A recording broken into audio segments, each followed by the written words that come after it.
a requested tutorial from my group on how to draft this asymmetric bustier blouse. This blouse is from Laluba Fashion and Tailoring School. So for this particular pattern, I'll be cutting it in a miniature size. Need your shoulder to bust, under bust, waistline, then add additional 8 inches. If you're not okay with the 8 inches, go ahead to measure to your desired length. Now at the upper part, you mark your shoulder divided by 2 plus half, and you'll be coming down by 1 inch for your shoulder slope. Neckline, I'll be making use of 3 inches by 2.5. If you're not okay with the neckline, please adjust it to 3 inches by 3. After marking that, I'll place my ruler, which I'll go ahead to connect. After connecting your neckline, the next step is to go ahead to connect for your shoulder slope to the neckline of your dress. Now, the next step is to find your chest line, and to find your chest line is your bust circumference divided by 6 plus 1.5 inches, which I'll draw out a straight line at that point. Whatever measurement you have at the shoulder, mark it back at the chest line. Now, you're going to place your ruler connecting from the shoulder to the chest line. After you're done connecting, you're going to place your tape and you're going to divide what you have there into 2 equal parts and mark.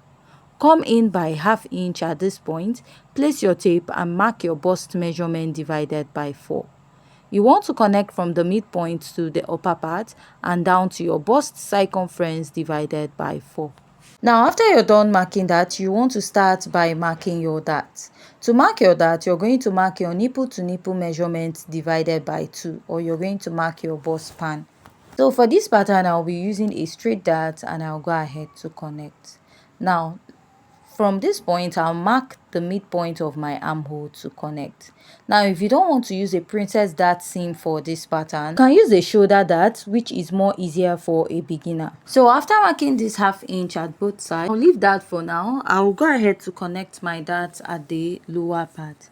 Now, mark ½ inch here if you're on the smaller size, and then 1.5 on the other side. If your bust is fuller, use 1 inch here and 2 inches on the other side. So whatever measurement you're taking, go ahead to connect it all the way down. So after you're done marking, all you have to do is to go ahead to connect this at both sides. Curve drew, connect from the bust to the under bust, and also connect at the other side. Now, after connecting those ½ inch dart intake you have at the armhole, you're going to blend it into your initial dart. So this is what you have if you do that. Measure that ½ inch on both sides. It will give you 1 inch. Then reconnect it back to your armhole.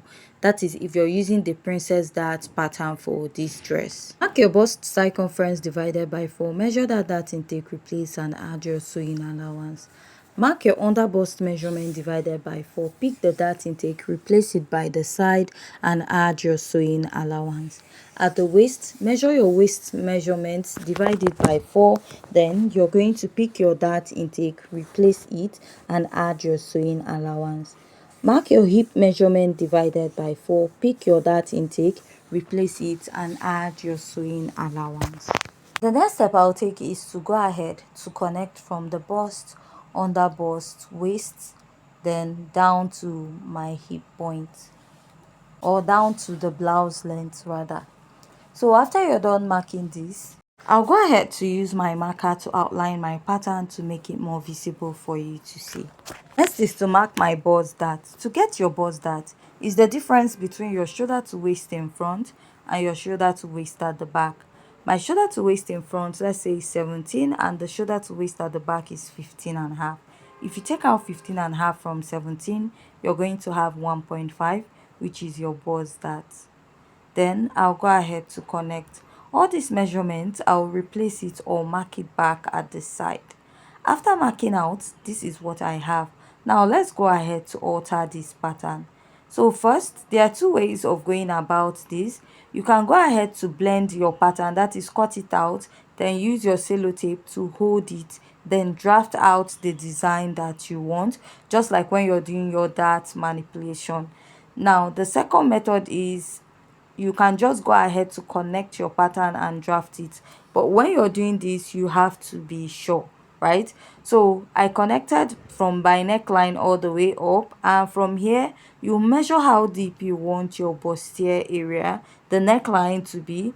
Then you now connect to the other side, you blend it out this way. Now if you're using this method, you want to make sure that your pattern is accurate. So I don't really have a tape around, so I'm just using this method, right? So I'm drawing out all the parts and design that we have on the dress. I'm trying to achieve the neckline, so you can see me connecting it like just like we have there.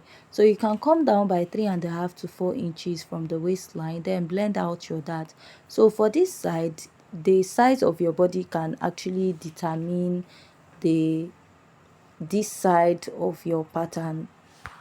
Is where you're going to put this asymmetric hemline. So go ahead to connect it back to the side by 3.5 or 4 inches after the waistline. So this is what I have. Another important factor is labeling, right? So you see me labeling B1, B2. That means the black area where I have my crepe fabric or plain fabric. So this part is the illusion part where you're going to use your mesh. So another thing is that if you're a beginner and you want to make something like this, it will be easier for you to make use of the shoulder dart pattern. That is, instead of using a princess dart, you're going to use a shoulder dart to make the dress. So you will still achieve the same pattern using this princess dart or shoulder dart, but if you're a beginner and you want something easier, please go ahead and use if you're cutting shoulder dart you need your sellotape. You need to match up your pattern. So remember, like I said earlier, if you don't want to use this method where you draw out all your pattern, you can cut out your pattern, use your tape, hold it down, and then draw out your design. But I don't have a tape around, so I'll just go ahead and make use of this method whereby I drafted out all my style lines, my pattern, and I'll be using my pin to hold it down. So if you find this method difficult, you can also use the other method. So I'll just go ahead to cut this out and I'll be pinning it together. If you have any questions so far, please kindly go ahead to ask. So you just watch me carefully do this, that is cut out the pattern, and you notice that the part that is meant to match, I'll pin it down. Like this side now is going to be one piece, then I'll just cut out the excess. So if you're using a shoulder that you won't really have much pattern to cut and to join, so that is why I said if you're a beginner, using the shoulder that method might be much easier for you. Now another thing is when cutting out your pattern, you have to make sure that it aligns, and make sure that you have at least the picture of what you want to achieve. If not, you might end up, after cutting it, you might misplace your pattern. So also blend out your darts when you're cutting this out.